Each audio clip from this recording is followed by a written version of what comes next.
बार्शी कुर्डवाडी बाह्यवळण रस्त्यावर लॉजमध्ये शिक्षित तरुणीला बोलावून घेऊन तरुणाने तू माझ्याशी विवाह कर अन्यथा जीव देईन अशी धमकी दिल्यामुळे तरुणीने गळफास घेऊन आत्महत्या केली।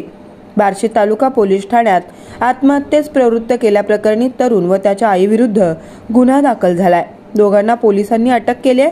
विपुल विजय बोकेफोडे, सुवर्णा विजय बोकेफोडे राहणार भीमनगर बार्शी अशी गुन्हा दाखल झालेल्या व अटक झालेल्यांची नावे आहेत। सोमनाथ क्षीरसागर राहणार तावडी तालुका बार्शी यांनी फिर्याद दाखल केली। सुवर्णा क्षीरसागर वय वर्ष 22 असं आत्महत्या केलेल्या तरुणीचं नाव आहे।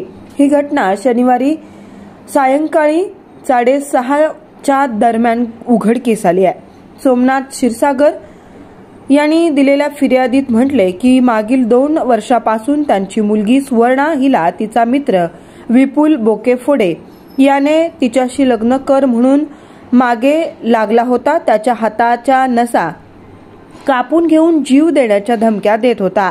तसेच त्याची आई सुवर्णा बोकेफोडे हिने लग्नाच्या कारणावरून वेळोवेळी सुवर्णा हिला फोन करून मानसिक त्रास देऊन तिचा छळ केला।